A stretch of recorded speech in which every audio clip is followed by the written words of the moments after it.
family, what's going on? It's Yvette Carnell coming to you as I do every Monday and Wednesday, 9-ish, 15-ish, somewhere in that category.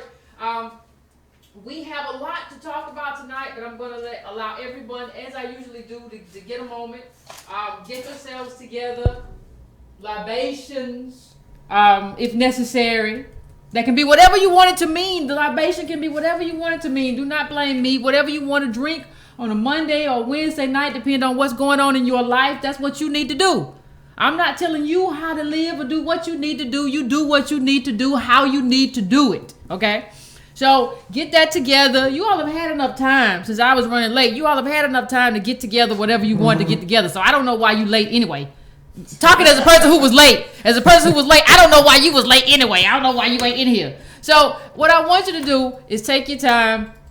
I want to hit this. I want to try to hit this quickly, and kind of go to the phones and get a feel for what you think. But as we always do, before we get started, let's do a little housekeeping. You can go to breakingbrown.com and support what Irony and I are doing here. You can make a monthly donation, which is preferable. You can make a one-time donation. You can go to donatebrown.com and donate. Also, go and subscribe to the newsletter. It's $2 a month to get one newsletter every Sunday. That's 50 cents. So go and take care of that. I'd appreciate that if you would help out. And it's, what we try to do here is political education, and the newsletter provides a political education. So that's what we try to do. And so the newsletter helps us. It enhances that. So, $2 a month, if you can squeeze that out, that'll be great. Also, please go to subscribetobrown.com. That doesn't cost any money, but it adds you to my mailing list just in case anything goes down here. I'll have all of the emails in one good place. If you already get the newsletter, please add editor@breakingbrown.com to your contacts list. I know there was a problem a few weeks ago about it was bouncing back. Matthew and I fixed that problem. So please take care of that as well. If you're new to this page, please like the page. Please subscribe to the page. Please share it with your friends. Share it in your groups. All of that good stuff. Please take care of that for me now. Drum roll, please. If everybody's in formation today, can we have a conversation?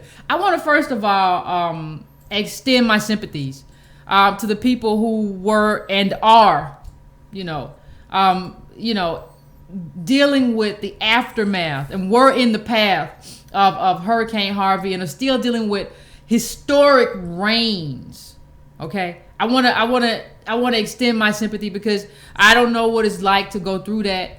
And anybody's out there, if you can help, whether you donate or whether you volunteer or whatever you want to do, I just, my heart goes out. But for me, I look at everything in terms of how I view things. I look at everything as a learning experience, and I ask myself, what can be gained? And what can we learn? And what do we see? Like, what does this situation tell us about ourselves? And the funniest thing is Mother Nature has a way. Mother Nature has a way of taking everything down to the bare bones and showing you who you really are and what you're really capable of in her face and in her presence. And I think that's kind of what we're dealing with in terms of this hurricane. And what I really want to do is break it down in terms of the most vulnerable. And when we talk about the most vulnerable people, when we talk about the people who lack the most wealth, those are African Americans are solidly in that group. Our whole race is flat. And I think this hurricane has given us a lens through which not only to see who we are, but to begin talking about solutions in terms of how to mitigate. How do we mitigate the risk to something like this? Because what we're seeing is that this is going to keep happening. And I want to provide some context. There was a great clip I remember of the hurricane itself. And, to provide context on this storm. That one? Yeah. I want you to understand, before we get into this, for those who haven't been paying attention, I want you to get into and understand what this storm meant. They had to add colors to show the rain. I mean, honestly, seriously, they had to add colors. That's a serious thing. When has that happened? This is historic and catastrophic. We have not seen that happen. Okay? You have not had to add colors to the colors that already exist to describe a storm that has come on shore, and it's decided to hover right there because of the weather pattern. It's not moving. Normally hurricanes move on. It's here, it's here, it's there. It's not there anymore. So what we're looking at really is we're looking at stability and instability.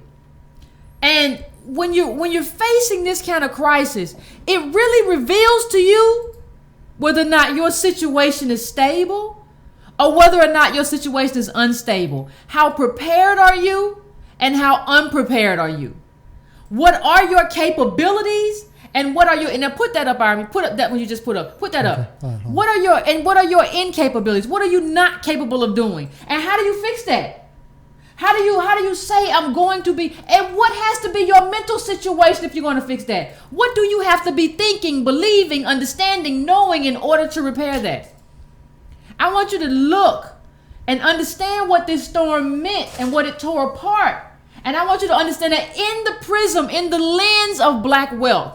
I want you to understand when we talk, we like to talk about black wealth in some kind of bubble. Like, well, if you just do X, Y, and Z, you can have black wealth. If you do this storm knocked down black wealth in Houston. Let me tell you, it knocked down black wealth we're going to get to, we talk about flood insurance and all of that.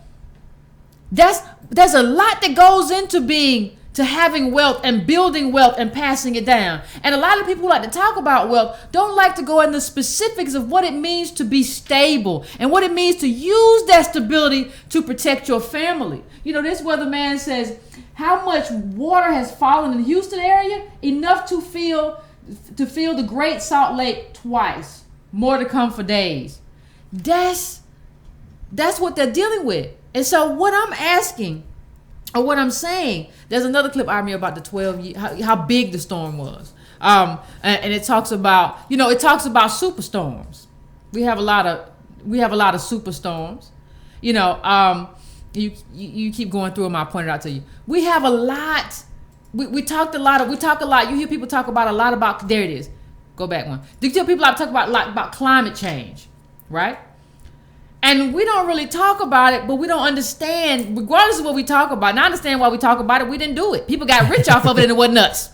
So we didn't do it. So I understand why we don't talk about it. I have no objection to not talking about it. But understand that regardless, it impacts us, right?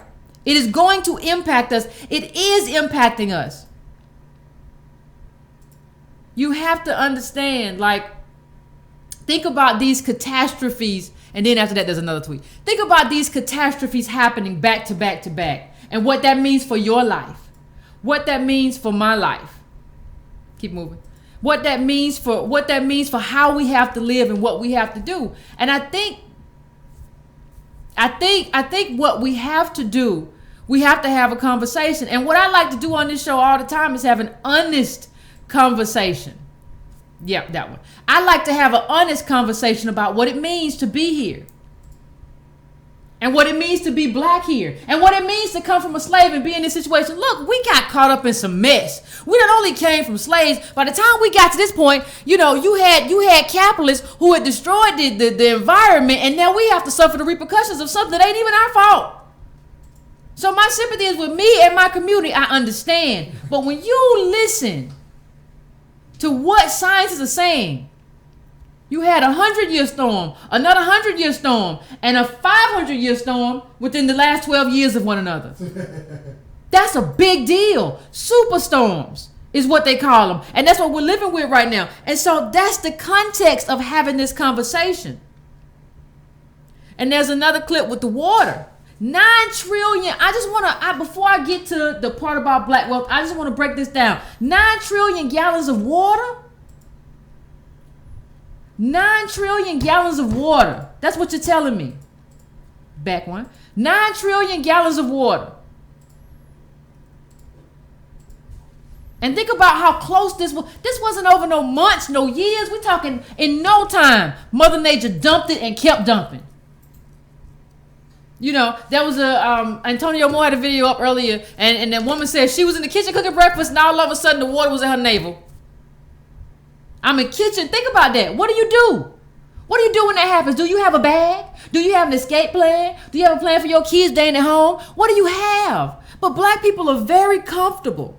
There was a woman on Twitter this morning. I can't remember what was her name. You just said it. But we'll show some tweets. But one of the things that she said, and I'm just going to put up her tweets. You can read them for yourself. She said that the reason they use the term unprecedented is so that people who have lived through hurricanes will understand that this is serious business. There is a method to that madness. Find the tweets that she put up. There is a method to that madness. So what I'm telling you is that you have to also understand the community.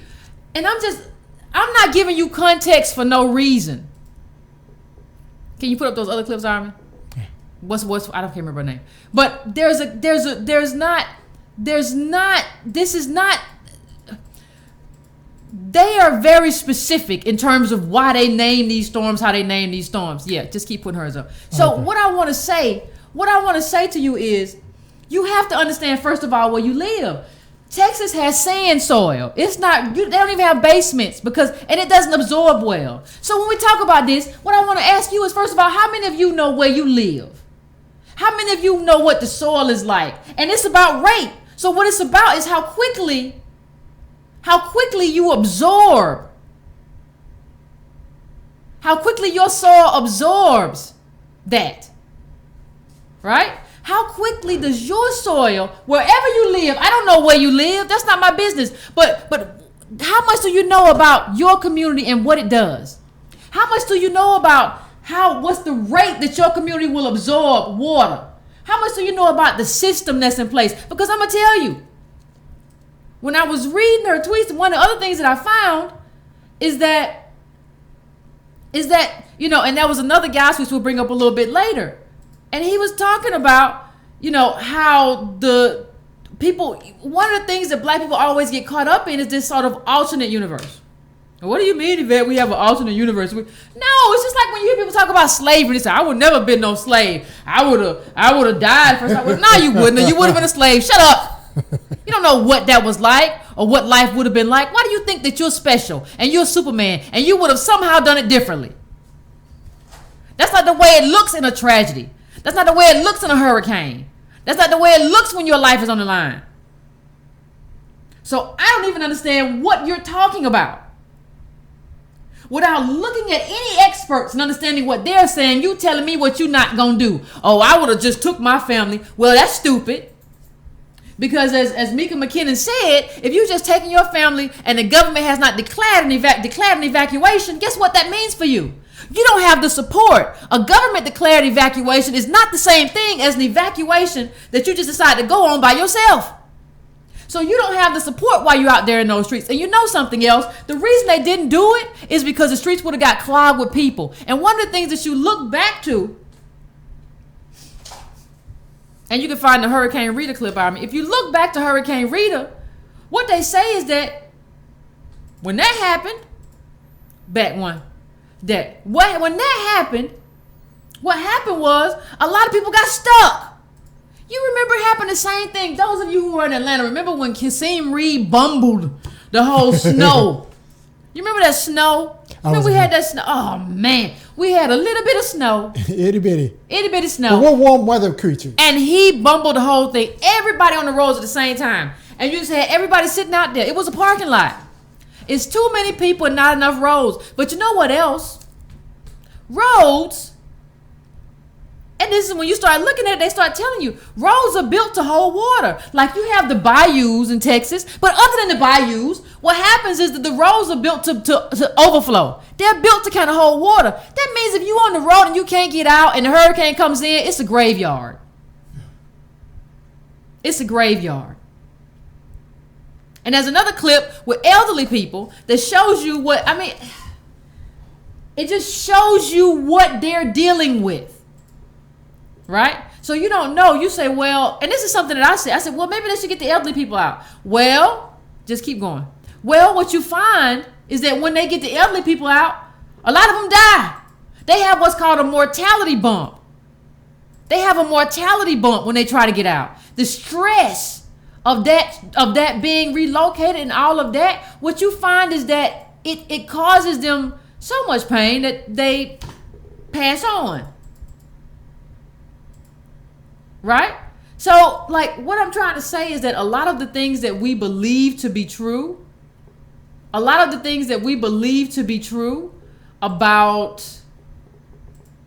hurricanes and life, and that's why I like data, because a lot of stuff that we believe to be true ain't true. About ourselves, our capacities. Yeah, and who we are. A lot of stuff that we believe to be true is just not true. It's just a lie. And so you say, well, Yvette, I don't. Well, maybe our black people have boats. Put them up. I saw a few black people with boats. I also saw their own boats. They had boats. Yeah, I saw. There was a black man on CNN with a boat. Like, I got my boat. He had a boat. He had a boat, and he did have a boat. And I saw him on his boat. He wasn't lying. He had a boat. Now, what I will say to you, most of us don't have boats. What I will say to you, ladies and gentlemen, most of the people I saw who were saving people were white people with boats. Get mad. Fight me. Fight me. I just want you to fight me. They had boats. Or they had a cousin who had a boat. And yeah. Listen, I didn't get to put this up today, but there was an image that was sent to me of a 15-year-old white boy on a boat saving people. Who taught him to ride a boat at 15? I don't know how to ride a boat. I'm way older than 15. You know why you don't know how to ride a boat? No. Why don't I know how to ride a boat? I ain't white. Daddy didn't have no boat. My dad didn't have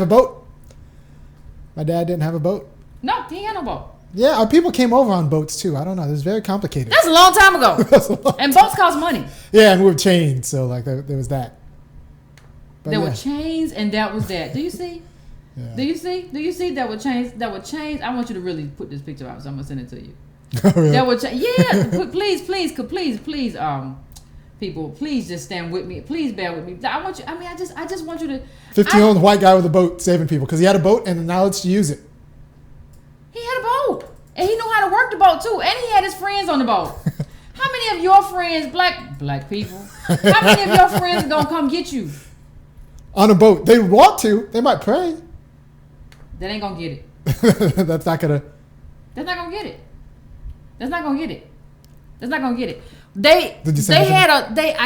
I got it, but I couldn't get it, and I felt like I was taking up too much of the people's time. Listen, people. There's a picture. I'm just gonna tell you what the picture is. There is a picture of old people covered up halfway with water. Yes, that's them. I sent it to you. I know I did. No, you didn't. Yeah, but you got it. You got it. You can do what you got to do. God damn it. I would be trying to mess with me. I don't know why. But listen, I want to know how many of you have boats. Let me see a show of hands. How many of you have boats?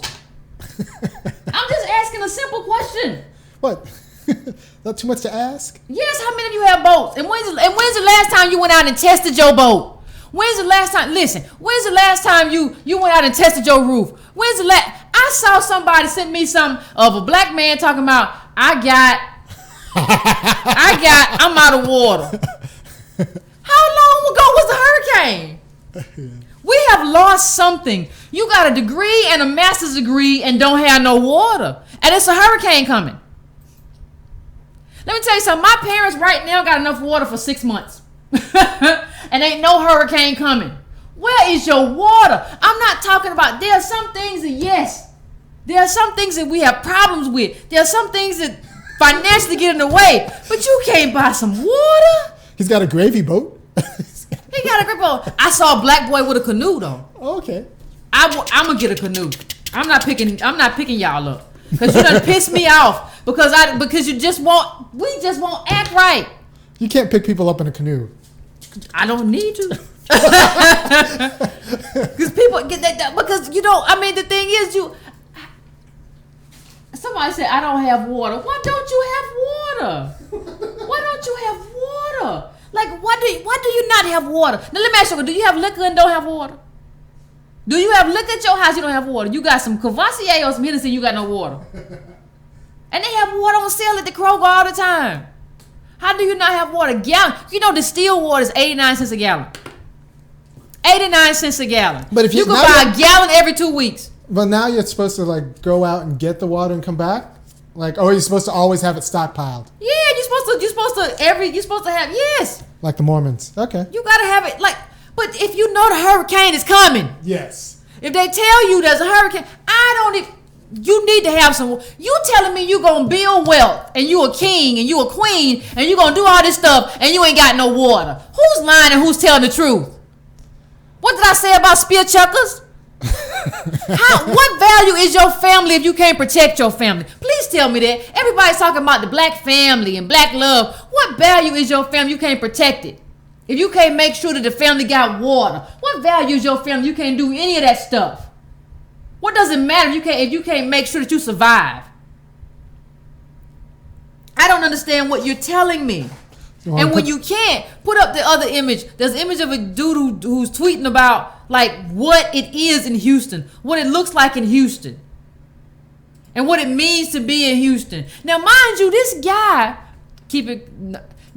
wasn't even like an expert. He was just talking. He was just having a conversation. He was just like, not him. He was just like, I know my town. He was like, I'm just a guy put that up. I just wanted to know my town. He talked about the bayou. And he says when everything floods, this is what you get. You get this crap. This is what happens when everything goes wrong. You got the bayous, you got the highways, and then you overflow, and then you kind of messed up. That's it. That's it. And that's when neighbors come out to help neighbors. That's usually the first 72 hours or so, right, of a tragedy. And it's wonderful that happens. When you can't back it up, he says, when the answer is no, water backs up along the drainage routes. When the answer is no, when your soil can't soak it up, and when your drains can't do it, when your bayous can't take it, and your highways are already flooded, this purple, that's what your life looks like. And the question is, how do you then, you can put that one up next, how do you then mitigate against that? Well, he says it's impossible. Oh. It's not possible to evacuate all of Houston inside of 48 hours. Too many people, not enough roads or time. But you was going to do it, right? See, but if I was there, I'd be out there paddling. Yeah, I'd be out there paddling. But think about it. I want you to think about one thing. We don't think about wealth stability and instability in the way that matters, right? What you would have to do if you wanted to really get away, you would have to pay $900, $800 for a ticket for you and your whole family to go somewhere and stay at a hotel. Now, mind you, I want you to think about this. You're going to pay to go stay at a hotel for a storm that may or may not hit your area. Because these storms are quick. They pivot. They move. They shifty. So you're going to pay for that for a storm, and then you're going to pay for eating out. You're going to pay for hotel because you're not just going to show up. Most of your family, if you black, is where you live. So you're not just going to show up even if you have family, that's where you just can't show up. We don't have that kind of communal life no more. We just show up at our family's house. We don't do that no more. Well, I got mine, you got to get yours. We individualistic now because we listening to P. Diddy and all these people, right? So you don't even have that kind of communal relationship no more where we support each other. So what you got to do is do what the white people do. You're going to have to be somebody with money to go stay with a hotel and say, well, we're just going to wait it out. We're gonna wait it out. We decide to go to the next state up, and we just gonna wait it out for a while and see what happens. Maybe it's nothing, maybe it's something. But at the end of the day, you done spent about $8,000-$9,000 trying to get away from a hurricane. All right, who has the money for that? Who has the money for that? And listen, those people who do, that's stability. Listen, the middle black family in this country has $1,700, but the middle family, regardless of race, has $80,000. when you take black people and Latinos, when you look at white people and look at the middle family, they have $100,000. There's a reason why across the board the middle family has 80,000. It's because that's the number. That's the entry point. Listen to me when I say this. $80,000 is the entry point for being an American. That's it. If you don't have $80,000, I don't know why you're here. I don't know why I'm here. That's why. Say, why is it so high? A lot of stuff we consider high ain't high. It's just high because we've been priced out of this country. You could mitigate some things if you have 80. When you don't have 80, you will pray for everything from capitalists to Mother Nature and everything that can come your way of no fault to your own or my own. That's what it looks like. So why are you walking around, African Americans, looking so comfortable? I just want to ask the question. Why do we look so comfortable? I don't understand why we look and feel so comfortable. But when I think about it, when I actually just sit myself back and think about it, I do understand. We have become a group of people that bases who we are on presentation and performance. Well, what do you mean, Yvette, presentation and performance? Well, because you look like you're stable. So you have clothes, you have a house, and you tell me, Yvette, I have a house with high ceilings. It's so lovely, so nice. But your house ain't made of nothing. That's right, I said it. Your house ain't made of nothing because we did all that college, and this is a credit to the. I always talk about the boomers, but let's give them credit. They knew what structure looked like, and this ain't no good house. It ain't brick. It's not gonna withstand nothing. It's made out of pressed wood. It's a little paper house, a little paper mache house. But we got high ceilings, right? So what they did is they made us a house to mimic what a real house looked like. The builders who build $400,000 houses, $600,000 houses, $1 million, they don't build $80,000 houses anymore. They used to. You used to have an $80,000 or $90,000 that was still a nice brick sturdy house. It didn't have high ceilings. It wasn't big. It wasn't brick, but it was sturdy. And we knew how to tell it was. We don't even have that no more. All we have is presentation. We value presentation over functionality. Let me say that again. We value presentation over functionality. So we're not functional. Our homes aren't functional. We don't know how to be functional in terms of catastrophe. We have no plan for our family. We have no water at the house. We don't know how to be a mother, a father, any of that. And we want to say we can compete with everybody. We want to say we can take care of our families. We want to say we can do what's necessary. Now, I'm not saying if we 2 weeks out, 3 weeks out, a month out, and you run out of water, I get it. How are we like a few days out of the hurricane and you running down the street with a pack of $45 water because they price gouging you? Oh, yeah. They price gouging you, right? Do you have $45 at your house? Do you have $100 at your house? Do you have what you need? Do you have the stuff? Can you buy the water before it's $100? Is that possible? I mean, I'm just trying to figure out what's happening. I'm just trying to figure out why we're valuing presentation over functionality. Why we want to walk around and look normal. Let me tell you, I was somewhere, let me tell a personal story. I was at a restaurant on Saturday night. And this is how you realize you're different from white people.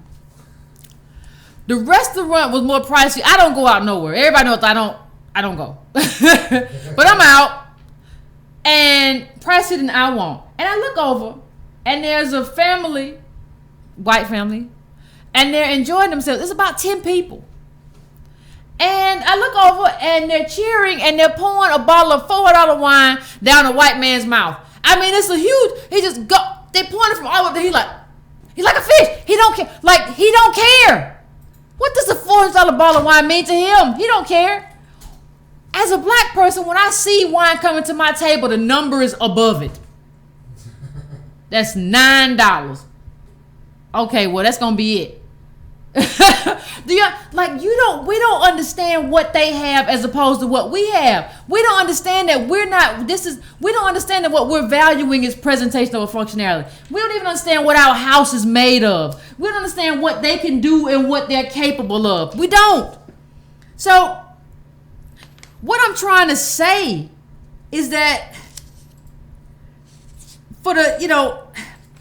is that something has to give. And something doesn't have to give just in terms of Mother Nature's not going to give anything. What I'm telling you is that we're not ready. And the first step to kind of deciding that you're going to be ready for anything is to understand that you're not ready. Now, you say, well, white people not ready. Listen, I'm talking about you. Can we talk about you and me for a little while without you interjecting? And talking about other people and I'm talking about us. And I appreciate the white people who had boats and picked up black people. I saw them online. They were picking up all kinds of us, and they were probably Trump votes, and they still picked you up. And so you gotta be happy. You gotta be thankful that they picked you up, because you and we know half of us can't swim. You see the thing about us swimming, we can't swim. We don't have it. That's one thing I give Howard University credit. They made us take a swimming course. I can swim. Swim. Get yourself in the water and swim. I remember one time when I was at Howard, I saw a girl. They put her head under the water. She started screaming, "Ah! Ah! What's wrong with you?" It's a phobia of some sort. I figured it out apparently. Listen. I have a theory about You hair. have a theory about swimming, Iris? Well, I have a theory about what hair does to like athletic black women. Hair. I think the care of hair. Iris finna step in to get all I'm kinds of hate mail. Let me just back I'm just saying. I saw it in my own family. Like your own family with the hair? Yeah, not wanting to sweat and screw up hair like kept them from doing things like exercising and sports and swimming. Well, our hair is important to us. Like I had to get rid of mine, like, but hair is important. And the thing is, like, it keeps you from doing things you should be doing. But it gets you a job. That's the thing. But it gets you a job. If you're a black woman and you have a perm, you are more likely to get a job, and it's easy to take care of. It's easier to get up in the morning and comb out your perm. You wrap it up at night and you comb it out and you go into your corporate job and you do what you got to do. That's absolutely true. That is absolutely. You can't just put it in a ponytail, go out for a run, and then that's absolutely true. A lot of people, these corporate, they don't want to look at your nappy hair. Right. How many lawsuits have we seen from black women who tried to come into work with locks? Yeah. Or tried to come into work with braids, and they were like, "Oh no, you're not a good fit here anymore." Yeah, you got to go home. So it's like a double-edged sword. It's this is good for my job, but this isn't necessarily good for my health. Right. It keeps me from learning how to swim. Yeah. So this is kind of like what black women have to deal with in terms of like trying to make a choice. And it's not an easy choice. None of that stuff is easy to take care of. We got a lot on us. So I as a black woman, I told her that I had a perm and I don't have a perm, but I don't work a corporate job. Like if I worked a corporate job, I would probably put my perm back in. Because you like your job, and then immediately. Yeah, immediately go somewhere. Hey, cut this, put this in, give me a little short thing for that, and grow my stuff out. Can you? Appreciate you. Like because you would like your job. You like your money. You like your money. Right. You like getting money. And so there's a clip. There's a clip up there too, Ivan, about Katrina. We have talked a lot in this show about running. I mean, in this show, we talked about the Great Migration. We talked about black people always having to run. And what I also want to talk about, put that up. We always have to go somewhere. So what you had after Katrina, if you all don't remember, you had a lot of people run. Wait for it. Where did they run to? They ran to Houston. Oh. And now that's flooded. Like what I want to say, black people, is there is nowhere to run. There is nowhere to go. There is nowhere. And you looking at this climate change stuff that's shifting everything. There's nowhere to run anymore. So you have to ask yourself at this point, what am I going to do? What skills do I have to learn? What sacrifices do I have to make? And how am I going to build? And how am I going to build with my community? Because we've gotten out of community, and a lot of blame goes to propaganda. Some blame goes to hip hop, which is also, a lot of it is propaganda, which teaches us individualism as opposed to community, as opposed to communalism. And you know, like I said, poor people need community, and we're poor. What that means is you got to help your neighbor helps you. You don't have the money to go, and you can't be like, well, you know, I'm gonna deal with my stuff. No, you need community. When you talk about solutions in terms of catastrophe like this, you need community. You need to get together and have a meeting in your community. Who got the boat? Everybody ain't got to have a boat, but who got the boat? If we have to pitch in money for somebody to get a boat, we got to have a boat. Okay, because we might have to get out. What's the evacuation plan? Where do we go? What do we do? We can't go to the attic. When we go to the roof, what does the roof look like? Okay, who has the elderly person? How do we care for that elderly person? What are we going to do? How are we going to move them? What's the strategy?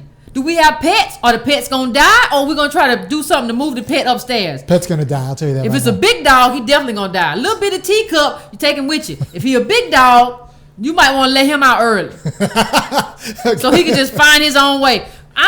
Please don't call me Peter. I don't want to. But I'm just telling you, I'm not telling you what to do. There are safe havens in other states, right? Which are keeping, because in Georgia, we have some places that are keeping pets from Houston. But you're going to have to figure out what it is and send your pet on its way until you can get back to it. Right? All this stuff has to be figured out, though. All of this stuff is stuff that you and me and everybody in our community, stuff that we have to figure out how to manage on our own. There is no other way. There has to be some type of plan. And even that might not work. And what do you know? What do you know, ladies and gentlemen?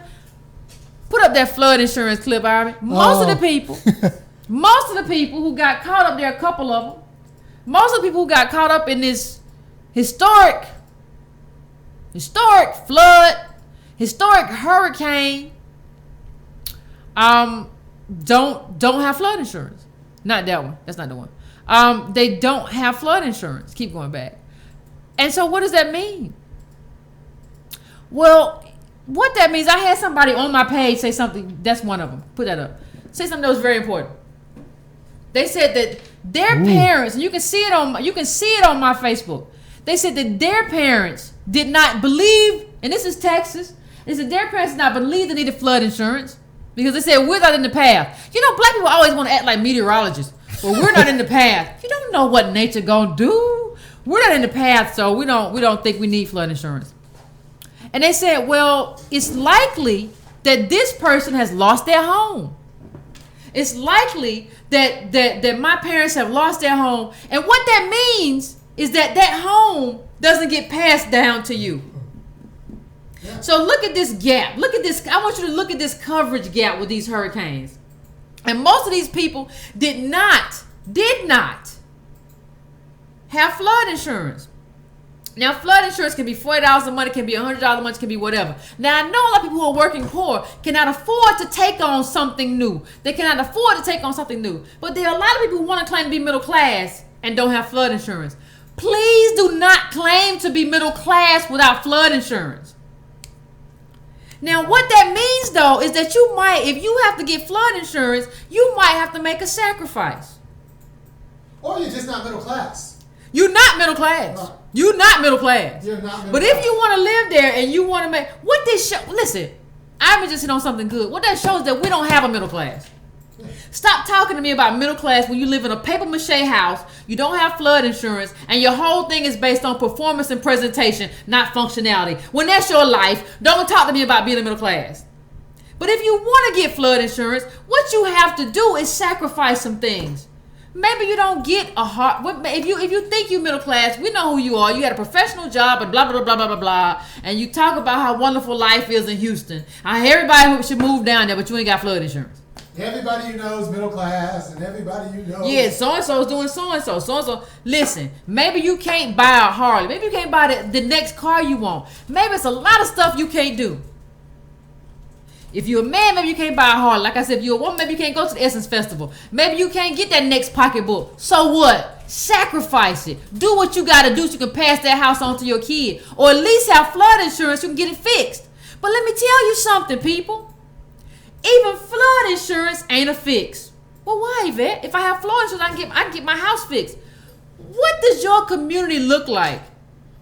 if you have flood insurance and nobody else does. There you go. Wealth is a community property. Wealth, say it again, Harvey. Wealth is not a property of individuals. Wealth is a property of community.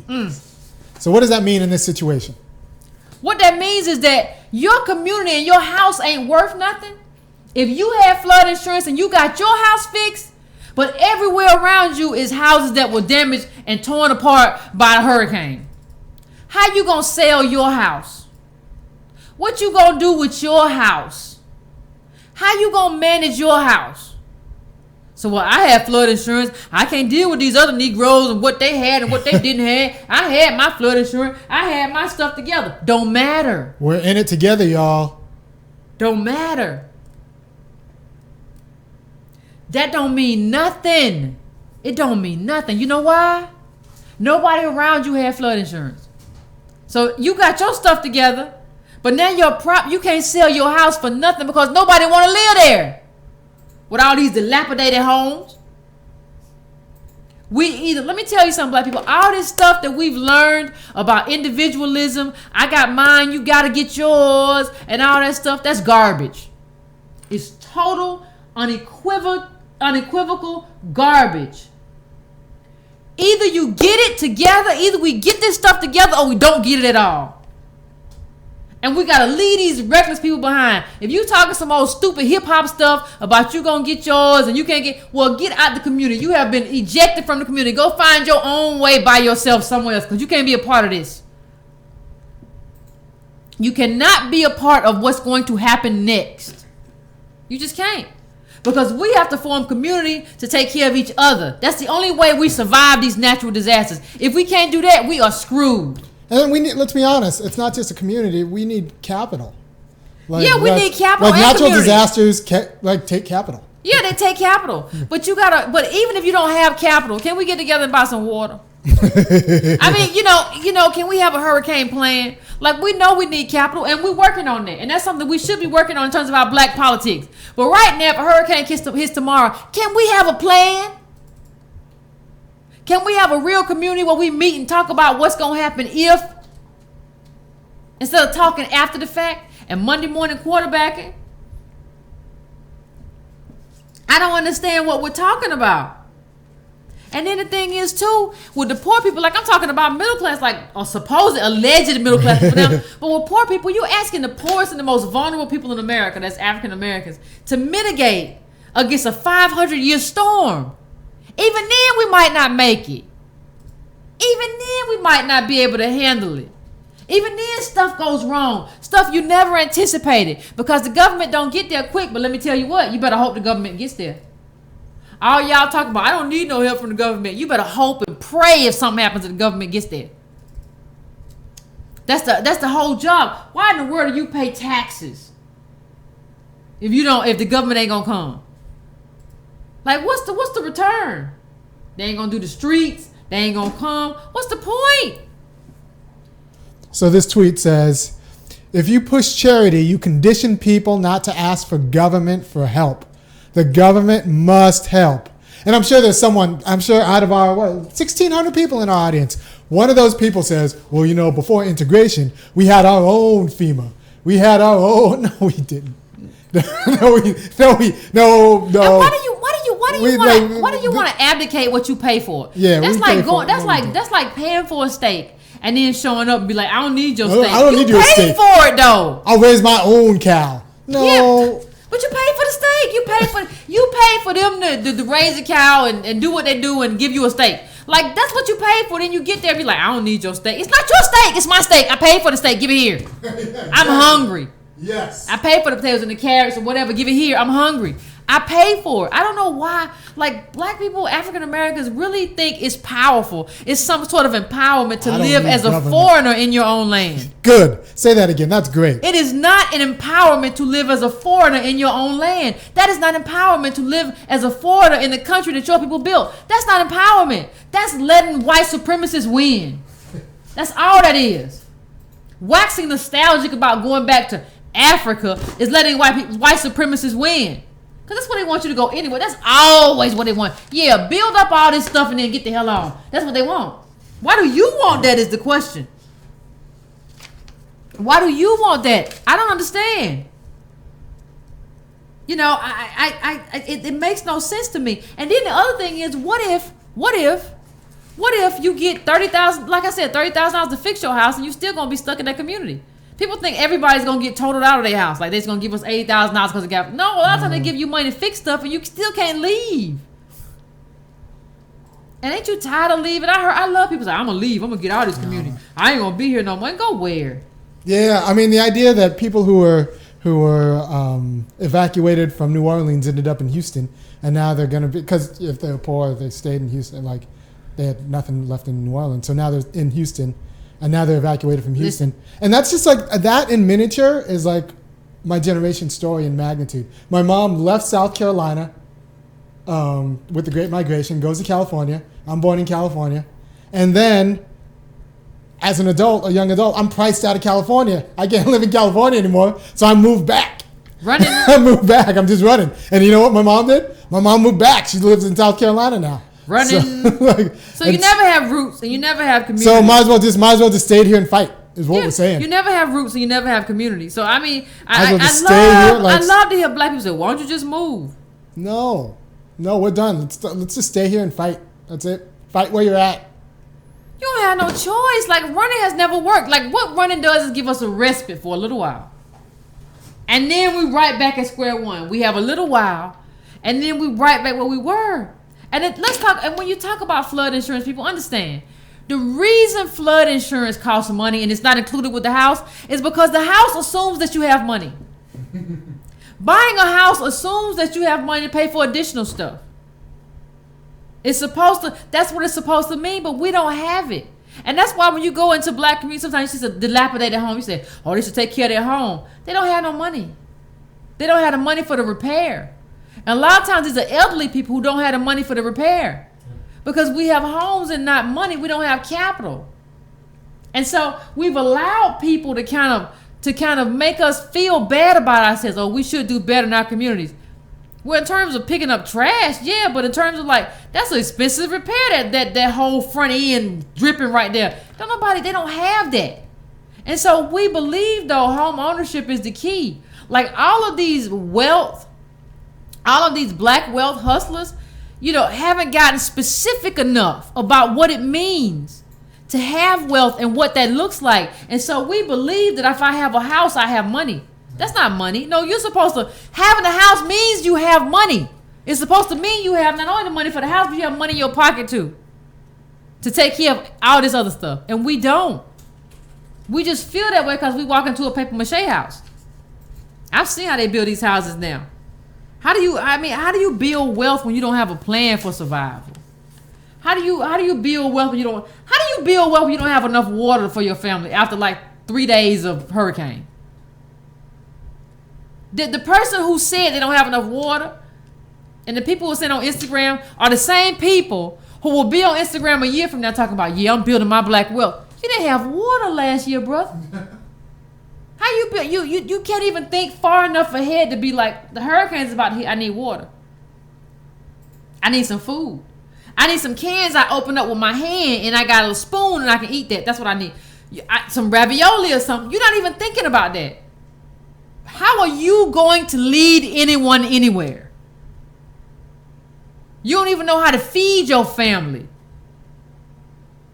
And you're going to lead somebody somewhere? How? Where?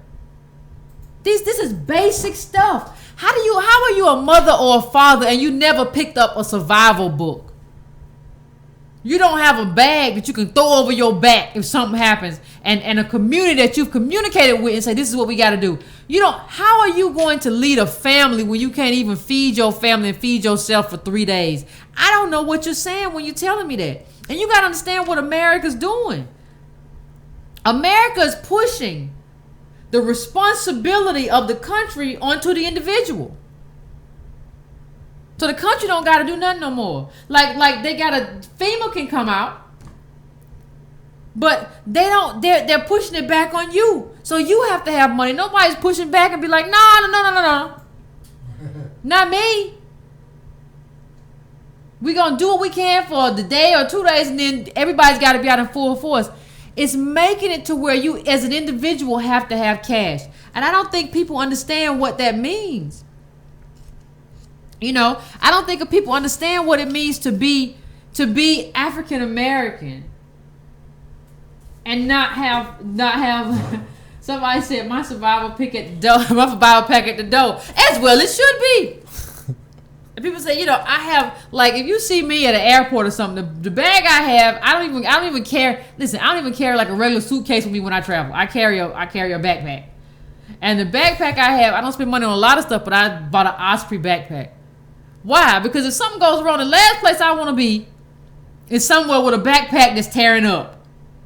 So that's something I would spend money on. Because I don't want to be somewhere. If you know my backpack, you know I got 10 pieces of fruit hid in there somewhere. Because I never know what's going to happen.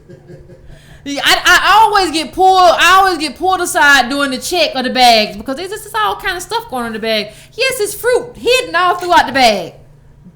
I need to be able to eat. I need to be able to eat something. I have nuts and fruit in my bag. I don't know what may go. I have to have some fruit, nuts, and water. It's blood sugar. And I can't take the water in, so I gotta go in and buy the high price water because I'm never gonna be without water. So I mean, it's just stuff that you have to think about. America's in a very precarious situation. So the question I ask for black people is, why are we so comfortable? Considering where we are and how we, all right, here you go. Considering where we are in this juncture, we're the most vulnerable community. And it seems to me, we're the most comfortable community. Like, ain't nothing gonna happen. I expect stuff to pop off anywhere, anytime. Oh, gotta go. Gotta put my bag on my back. I don't want to be rolling nothing. I'm gonna put this on my bag and I'm gonna run. I'm gonna run like hell, and then I'm gonna get somewhere safe and eat my banana. Was that the color? And that banana got a lot of carbs and it's gonna last me. Was that the color purple where the guy put down the piano and? Whoop. Yep, gotta go. Yeah. You gotta be ready for anything. I mean, I just don't understand why. People are like, why you wear a backpack? Why you don't just get one of those nice suitcases? What if something happens? Because I need my backpack to double for something else. It just can't be a travel backpack. It's gotta be a I'm finna get the hell out of Dodge backpack too. And I don't need to tear. I don't need to be damaged. I don't need it to be ripped easily. That's one of the only things I'll spend money on. I spend money on a $200 backpack. Why? I need you to last. And that backpack's been through a lot. But that's what you need. Like, you have to have some kind of plan for your life. And then you don't have to have a plan to survive forever, but you need to be able to give yourself a week. Your body needs water and food. Give yourself a week. I don't want to be somewhere. I don't even travel nowhere, I mean, without a bunch of food in my backpack. I have a little lunch thing with like some lentils and chickpeas or something, and then a bunch of fruit. I just need to, and then when I get in there, I buy some water. I don't never know. Life is tricky. This is America, not just natural disasters. We could have any kind of thing happen at any kind of time. I need to be able to run off somewhere and eat my apple, eat my banana, and drink my water. And the thing is, America has a lot of stuff going on, but it's cheap. Food is still cheap for right now. You can go and get a little bit of fruit for a little bit of money. And then a little bit of fruit will keep you alive. Okay? So what I'm saying is that, and put up those clips, I mean, with the government doing their thing. There's some good clips up there that shows government doing what government does. Because I know some of us don't believe the government has a responsibility, government has a role, but I think we need to really understand that this is what government in action looks like. And that's, put that up. That's what we want. We want more of that. You cannot by yourself. Community is one thing, but community is there for the initial stage, right after the thing hits, before government, because government has to go through channels, they have bureaucracy. It's going to be a minute before they get there. Community is for that gap when they ain't there yet. That's what community is for. That specific period of time when government's not there yet, that's what community is for. But what I'm telling you is that after that, you need government to show up in your community. Do not discount government and say we don't need. Yes, you do. Especially when we have these catastrophic hurricanes, tornadoes, even these lightning storms now are just want to hide under the bed. I ain't never seen lightning storms. Like, I grew up, I've been in Georgia. You listen. I was born and raised in Georgia. I have never heard lightning storms. I was trapped at the Kroger one day for 3 hours. Because I'm not going nowhere with this lightning popping like it's popping. And it popped for 3 hours. I have never seen anything like this. So you have to be prepared. You have to be ready. Get your stuff together. Travel with some stuff with you. We have to start building sustainable communities. Because you never know. What if everything goes left? You don't know what's going to happen tomorrow. The only thing you need to know is your community, your neighbors. You need to have a plan. We want government to get there, but until government does, we need to have some type of plan that we have put in place for ourselves. And so, that's what it is. So I'm interested to get to the phones, and I want to talk to you all because I want to figure out, like, I don't know what we're thinking. Like, we walk around like we're so comfortable and like everything's okay. And like, we're happy and we're go lucky and we don't need extra water. And then you got to switch that water out. You can't have it in that plastic all that time. It's a whole lot you got to do to be prepared for when stuff happens. And that might not be enough, but at least don't be thirsty in your house.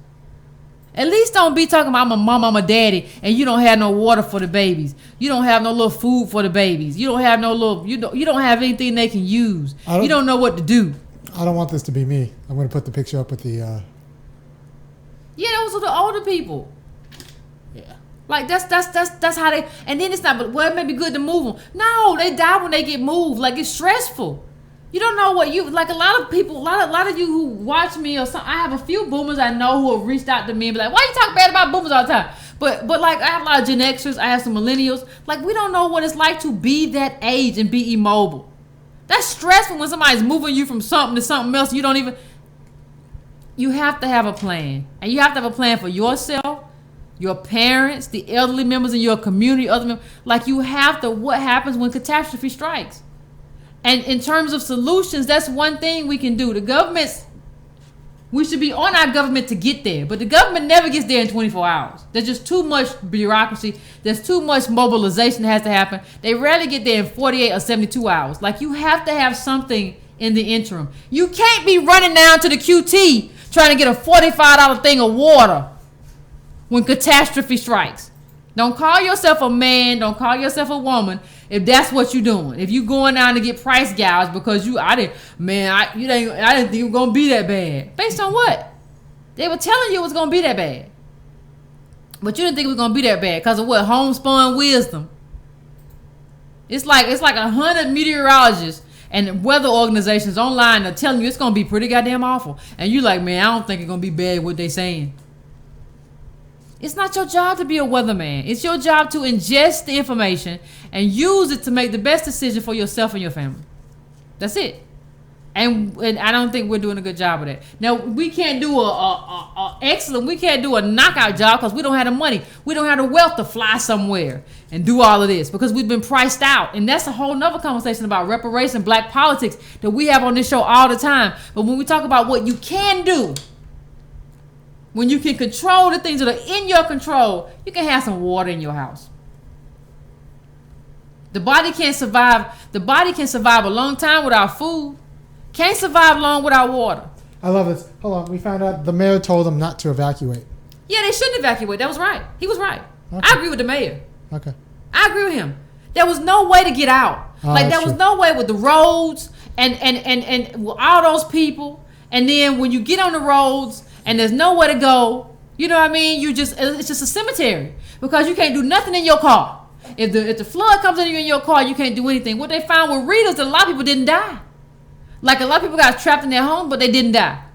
So if I'm honest, if I'm mayor, I'm gonna tell you this. I'm gonna tell you not to evacuate either. I'm gonna tell you, don't you get your monkey self on that road. Don't you get your ass on that road, because then I just gotta come and I gotta try to get you off the road, and there's not enough resources for all that. Stay in your house. Get in your house. Don't you get here talking about you gonna go somewhere, and then they always come back. They don't go for long. Once they go for a little while, well, let me go check on my family. They always coming back in. That's more trouble. Get in your house. There's not the roads. Like I said at the beginning of the show, the roads are designed to trap water. I didn't know that until I started researching it. The roads are designed to, like, in Houston, they're designed, and it might be probably that way other places, designed, like, after the bayous are full, the roads are designed to trap water. What you gonna be doing on something that's designed to hold water in a car, but except driving? That's true. No. So, you got the phones ready, Aaron? Yeah, we're ready. So, let's go to the calls, everybody. I want to see what y'all got to say about all this preparedness stuff. Let's see where we at. Is the other one on? Oh, I can't see it down. Okay. Boy. All these stuff. People got grand dreams. I'm gonna outrun the hurricane or whatever. Hello, caller. Yvette. Hey, how you doing? All right, how you doing? Pretty good. Well, that's why I sit there and tell y'all. Well, you know, back in the day when I hit that deer in my truck. Oh Lord. That's all a part of it. Yeah, I'm serious. That's all a part of it. You know, being prepared. You know, knowing how to kill game, knowing how to survive for yourself. I got my carry and conceal license, and you got to do this kind of stuff. And if you don't want to, that's where you're gonna be left out at. I know 3 black men right now who own boats. Ah, very good. And yeah, so that's what I'm sitting there saying. Y'all gotta just, I'm not being, mean or nothing, but dang, if you can't even know how to pluck a chicken or a rabbit or a squirrel, you're lost. I don't want that. So I've been saying this for a long time but, in my own world, not to y'all. No, I hear you. But listen. Let me tell you what Harvey just said. I don't want that life. That might be your life, but you don't get to choose, black man. You don't get to choose. I don't want that life. What are you gonna do? Like, maybe you know that if you know the flowers and stuff, maybe you can eat some of them. But if you don't know the flowers and stuff, you're gonna have to kill something, ain't you? I don't know. My dad spent 3 generations trying to get to America that's from what Ghana. You don't want that life, but it might be a part of your life, and that's why I said grow your own garden. Start off with an onion. Start off with a piece of garlic or something, but know how to grow something at that point in time, and it'll help you. Learn how. I just don't see why you wouldn't want to learn how to do that. It's fresh. It's new. It hasn't been tranquilized with anything. Come on, man. Yep. I want a bow and arrow. I'm gonna tell you the truth. I want me a bow and arrow. Katniss I'm gonna tell you. So that's what my thought was. I want me a bow and arrow, but thank you, brother. I appreciate that because that's Harvey. He don't want to. He don't want the problem. You don't get to choose. Like when the stuff goes down, you don't get to choose. I don't want to be that kind of life where I gotta eat a rabbit. Well, I don't either. But if you know where the collard greens and the carrots are in your community or whatever, you can go find you some. But the truth is, you're gonna have to eat. So you got to figure out a way to eat. And so like the idea of agency and choice in the black community is kind of astronomical to me. Like I don't eat meat very often, but if it comes down to me or the rabbit, it's gonna be the rabbit. If it comes down to me living or the rabbit, it's gonna be the rabbit. Now, if I find some other stuff to eat that I can boil and make a stew or something over some rocks to fire, I'll do that too. I'll do that first. But I'm gonna eat what I gotta eat, and if it keeps me alive, I'm gonna eat it. Now, if you run past me and you got skin and flesh and you're not poisonous, you might get ate. It's just, and I think the caller's right. There's things we gotta know. Just in terms of preparedness, there are things we gotta know, understand. Cleaning, maybe skinning, whatever. Or somebody in the crew got to know that in your community. You never know. People keep talking about the collapse. I don't know if the collapse is going to happen, but if it do, I think we kind of screwed. So, I don't know. So let's take the next one, Aaron.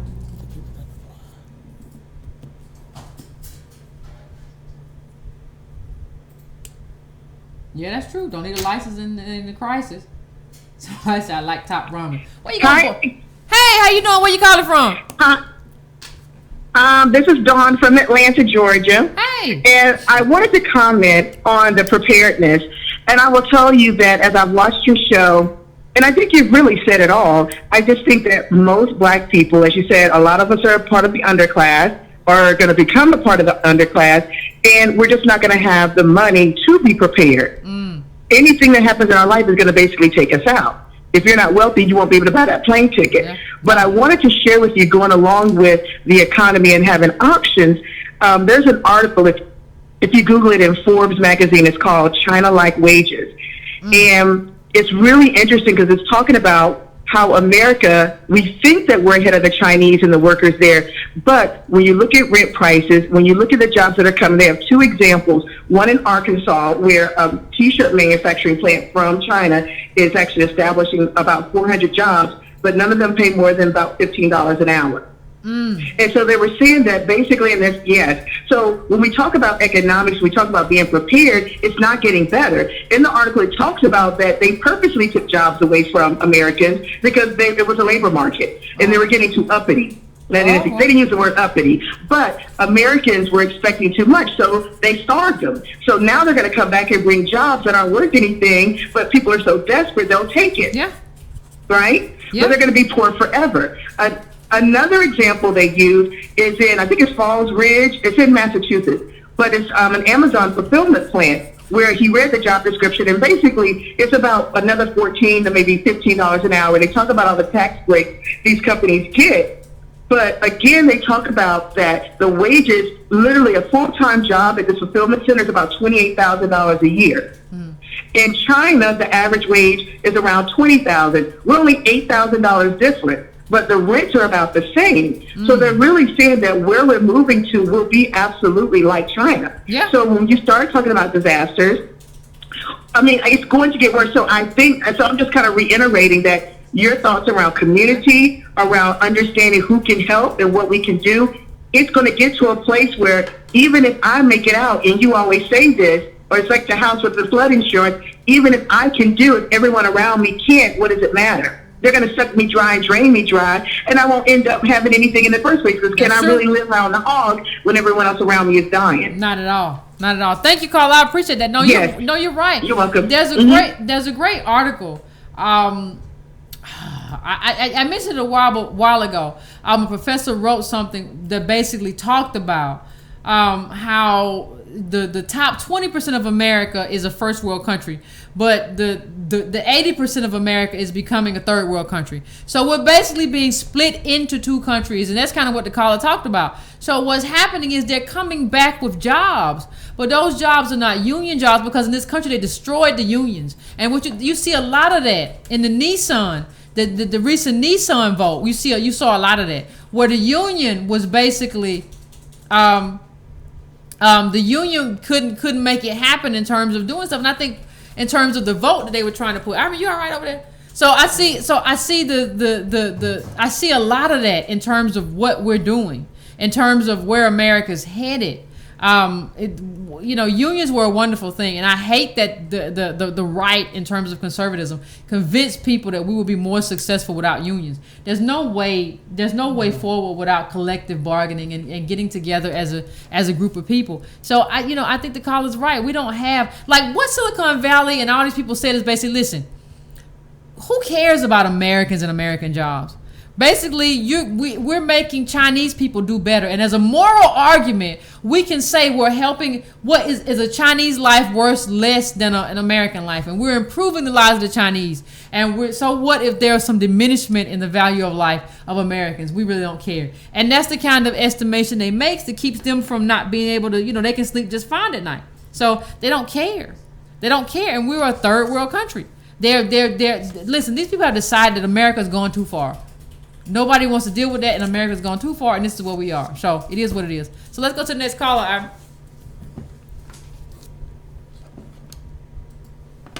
Twitter fingers over there.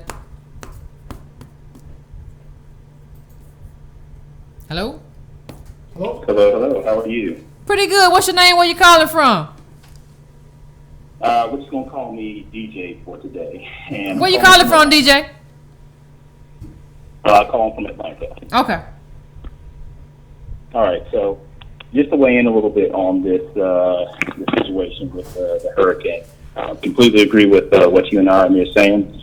Something a lot of people aren't aware of, though, if you take a look at a map of Houston, okay, Houston is like many other metro areas in that there is the city of Houston, the main city, and then there are all of these other cities that are also considered quote unquote Houston.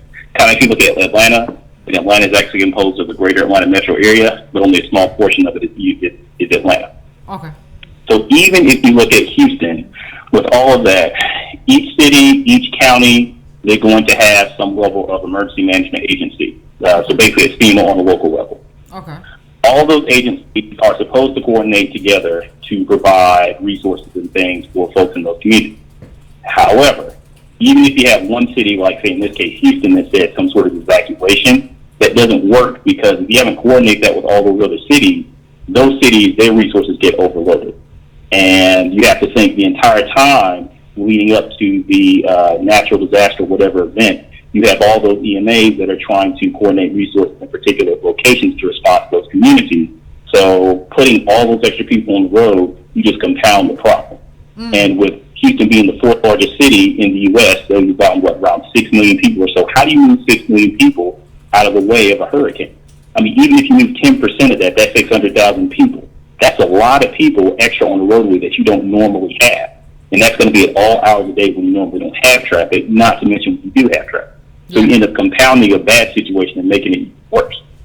So, I mean, anyone that says, like, okay, just run, like, you can't. The best thing that you can do is make sure that your particular city or community is funding those EMAs, because if Texas is anything like Georgia, those things get pushed down to the local level, i.e. the state provides subject matter experts to talk to the different municipalities about what they need. They'll do the threat assessments, they'll do the danger assessments for the particular areas, and then they'll coordinate with those particular EMAs to say, okay, these are the resources that you need, these are the top things you need to do in order to handle this particular type of event. But then it's up to those local governments to fund those things, and that comes through being, active at your local level, with the city council, with your mayor, et cetera, to push to say, hey, I want these things funded.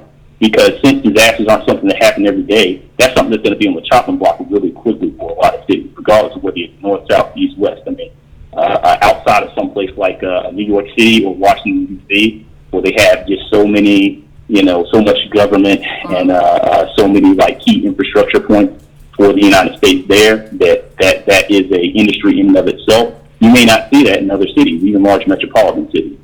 So that's why you have to be involved at local government levels so that you see those things, because the poorest people in those communities are the ones going to be most affected by those cuts when they start scaling back on resources. So that was just all I wanted to say. Okay. Well, thank you, Carl. I appreciate that insight. I appreciate that. Thank you, Carl. No, I appreciate that. That was interesting. No problem. That was interesting. Come on, next caller, Ivan. That's something to think about. Hey, Yvette. Hey, what's your name? Where you calling from? Hey, it's your girl Tanya from Dallas. Hey. Hey, yeah, we got a piece of some of that outer rain band from the hurricane once it hit in. And I was also glad that my son, who was down at San Marco, not too far from San Antonio, where he said part of that flooding was coming, he finally had gotten out, and I was glad for that. Okay, very good. But I think one of our biggest problems that we have as far as a people and preparedness, even if some of us do have the money, some folks have a laissez-faire approach about things never happening, and they don't never think about when tomorrow comes. And I think that's probably like a big problem that we have, because some of us do try to do what we can to prepare for our individual families and what we can do, but it's always those that tend to think, well, this isn't going to happen, so I'm just going to keep doing this, doing that, blah, blah, blah, blah, blah. And then when the proverbial bull hits the fan, then them same people is looking for those few people that may have prepared to be their personal FEMA. That's true. And I think as a people, we got to do better than that. No, I agree. No, I agree with you. We really do. Things happen all the time. We don't want to prepare for the worst. We want to live for the day. I agree. That's a problem. Thank you. Absolutely right. All of the escapism and stuff. Well, anyway, you guys have a good show. You too. And I'll keep on listening. I'm happy you and the family are good. You take care of yourself. You too. All right, now. Quick fingers. Let's move on to the next one. Typing fingers. Hello? Hey, how you doing? What's your name? Where you calling from? This is Marcel in Durham. Okay. Hey, what's your... Can you hear me? Yeah, I can hear you just fine. Okay, good. Yeah, talking about this Harvey stuff, I live in Durham now in North Carolina, but I was born and raised in Florida, so like this hurricane stuff. I've been through this my whole life. Been through like a million hurricanes a year, and just like it's what always saddens me is like when I was looking at that chart that you put up earlier, where it was talking about Hurricane Andrew and the damage, and also the how much people are covered insurance-wise with flood insurance and all that. Yeah. You notice that I grew up in South Florida, which is it's an affluent area, or like Miami, Fort Lauderdale, that area, and it's all everybody's got insurance, and there's not that much damage. But you see when these hurricanes hit, they get hit places on the Gulf Coast, like obviously with Katrina, and now with Harvey, and historically, it's like I remember my parents telling me about Hurricane Camille hitting Louisiana back in the day, like back in the '60s, I think it was. Like there's just like tremendous damage. I just don't understand why I'm not talking about communities, but the politicians and the people in charge of these areas, these cities in the Gulf Coast, they know that when hurricanes get into the Gulf of Mexico, the Gulf of Mexico is very warm. Hurricanes get into there, they get supercharged. They just become Category 5 right away, and they become very, very dangerous. And we saw that with Katrina, and I don't understand why they don't do something to protect their citizens, to protect the people that they're supposed to represent and help. I don't. It's horrible. Yeah, no, I agree. I hear you. Thank you for calling, caller. I appreciate that.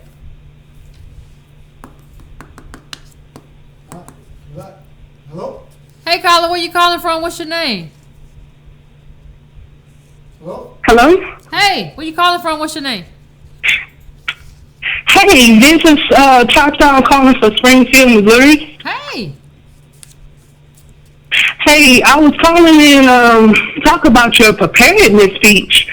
It was not funny, but today my son came home from school and, had the news on and everything. They were talking about Hurricane Harvey. And he was like, "What's going on, Mom?" I said, "A hurricane." I said, "It pretty much, flooded everything in Houston."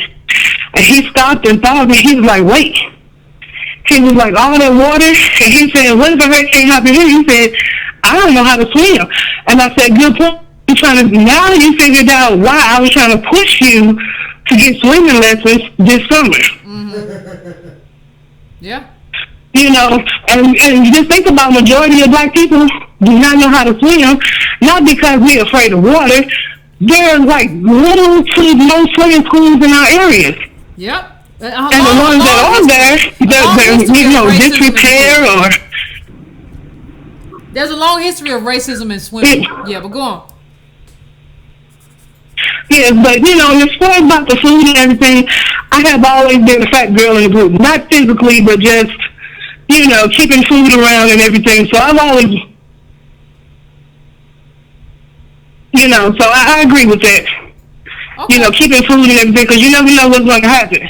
Yeah, that's true. And not because of the storm, but just because, look at the kind of life we live. Everybody says, "Well, I don't go to the club," something might pop off. Look at the news. You could be sitting at McDonald's. Yeah. And anything in the library, in the school. Look how many school shootings. You're right. No, I agree. I agree wholeheartedly. So I just want to say, be prepared. I'm always that person. I'm always that paranoid person, trying to think, 2 to 5 steps ahead of everything. Never, everybody thinks never going to happen. So. Okay, appreciate it. Thank you, Carl. I appreciate that. Listen, in terms of your kids and trying to prevent them, and I agree with what the caller said, but in terms of your kids and trying to encourage them to take swimming lessons and convince them, listen, make them take them. They don't pay no bills. When you don't pay no bills, you don't get to decide what you like and what you want to do. You're going to take these lessons, this is how it's going to be. Or you might not eat. Because you don't pay no bills, you don't pay for no food, you don't get to come in here and tell me what you gonna do or what you don't want to do. We have gotten into this whole thing of, well, they got their own personalities. Okay, well, if that personality wants to eat, they'll go take these swimming lessons. That's how I feel. Maybe that's why I don't have kids. But I'm just telling you, you're not gonna tell me what you feel and what you're in the mood for. That's just not gonna happen. So let's just take it up. One more caller for us, Al.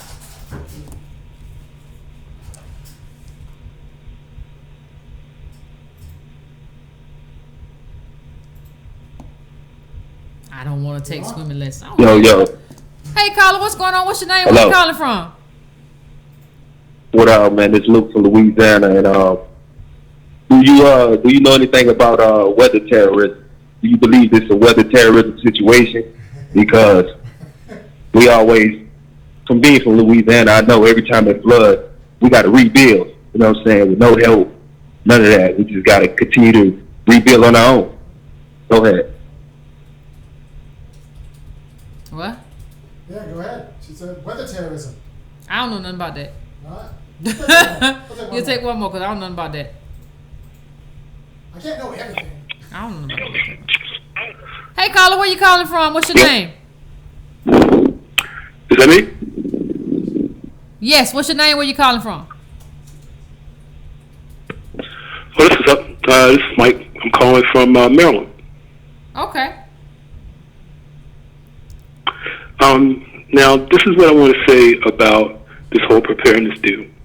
I just have a different take on this. Okay. And it's simply because I've lived through so many of these events. One thing about our people, it's a unique thing. We don't give up. Can I cuss on your show? No. We don't. Oh, okay. Then I won't. But we don't really give because we don't have, right? See, when you got a lot of stuff and, you value these possessions, this materialism and all this kind of, then these events, they, take on greater significance.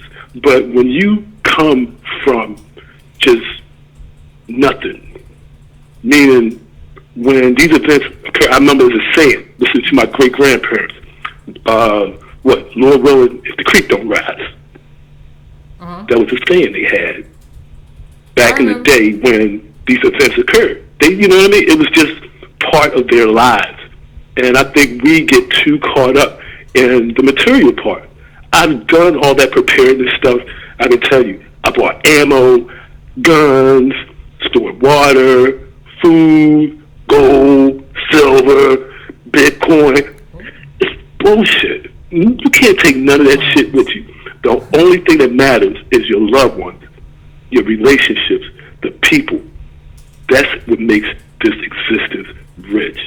All the material stuff, But don't your loved ones gotta eat if something goes down? Oh no, I mean you are going to respond. But what I'm saying is that what we have to really gauge is an appropriate response. Okay. Right? We don't need to be concerned with having boats and having fallout shelters when we can barely afford to feed ourselves. Do you understand what I'm saying?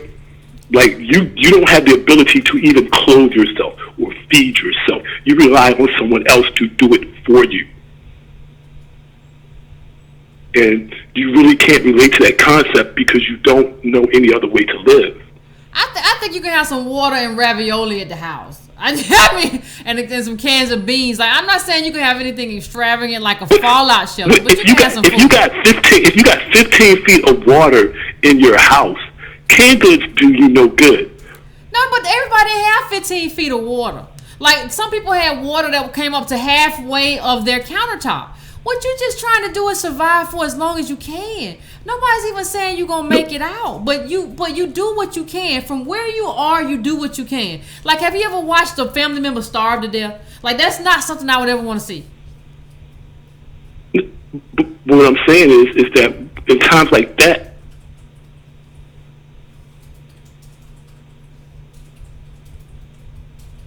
you still there? Oh yeah. I'm just I was trying to listen to your response. No. But no, I get what you're saying regarding the preparedness, but I think what a lot of people fail to understand is that like I said, the appropriate response is what I'm trying to get at. we definitely need to make sure we take care of the basics. But beyond that, all this other extra, I'm just not with it, because, like I said, we got more important things to be concerned with. One, coming together, because togetherness is what got us through this, not this rugged individualism where everybody tries to prepare on their own. No, I don't agree that everybody should try to prepare on their own. I don't agree with that at all. Like I said, and thank you, Carla, I appreciate that. I think people should do this as communities. Like, I don't think everybody should try to manage this on their own. I think this is something that should be done at the community level. I don't believe that you should try to have no kind of prep shelter. That don't even work, I don't think, for rich people. I think you should just have some food. Like, have a couple cases of water. Like, I'm not talking about anything extravagant, but just like, you know, the dude I saw, he was like 3 days outside of a hurricane. He's like, I need some water. How could you not have just some basic water and some crackers or some soup or something down there? Like, that's just some basic stuff. When you see the expiration dates on this stuff, it goes for like years. Like, you don't even have to like have some soups and some spoons and some stuff downstairs just in case. Like, I'm not talking about anything extravagant, but I agree with you. I'm not talking about having no prepper basement or nothing like that these other people do. I'm not talking about nothing like that. I'm just saying you shouldn't need water after 2-3 days. That's all I'm saying. You should need water. You really shouldn't need no food. You should have enough canned beans and everything down there to have food for a while. Like, you should be able to last at least like 3 weeks. You know, and that should give your government that you're pushing, if you're doing black politics, enough time to respond to your needs. And so that's my kind of argument. And I'm sure I'll read a lot about what everybody thinks should happen in the comment section. But as usual, I want to thank everybody for tuning in, and apologize for being late tonight. As always, if you can, please, if you can, please go to breakingbrown.com and make a donation, or you can subscribe. You know, you can make a one-time donation. You can make a donation. You know, you can make a cyclical donation as low as $3 a month. Once a month to what we do here. You can subscribe to the newsletter, which comes out every Sunday. And if you get the newsletter, please make sure that you check your promotions folder and your spam folder for the newsletter. Subscribe to this channel, please. Like the channel, please. Hit subscribe to brown.com and add add your name to the list. Go to donatebrown.com as well. And I want to, if you all get a newsletter, you all know that I sent out the Brookings study. There's a very interesting Brookings study, and I think I might want to hit that on Wednesday. I'm not sure. But I want to thank everybody for coming in, and I want you to give some serious consideration. I'll be in the comments, as I always am, discussing, commenting, and deleting. So you know, I don't know why you wrote them 4 paragraphs, because all I'm gonna do when I come in there and see them is delete them if you're just saying some old nasty stuff. So anyway, I don't have any problem with disagreement, but you're not gonna act like a 15-year-old on my page. It's just not. And if you're 15, you shouldn't be here if you don't know how to behave yourself. So that's just where we are. And if the comment disappeared, don't be like, Yvette, do you delete comments? Yeah. All the time. This is a place for adult discussion. This is not a place for you to call nobody names. This is not a place for you to go batshit crazy. This is a place to have adult conversations about adult stuff. If you have to go into all of that, then, you know, there's a button I can press. So just know that if you're doing that, you're just kind of wasting your time, because the first thing I'm going to do when I get up in the morning is go through all of them. So thank you, everybody. I appreciate it. Army appreciates it. And we will talk Wednesday. Okay, we will talk Wednesday. If I didn't get to you on the phones tonight, I'm sorry. We'll try to get to you on Wednesday and get to you and handle our business and talk about what we gotta talk about. And especially if there are any more updates, we'll deal with that too on the hurricane. So we'll talk about that. Talk to you. Appreciate it. Bye.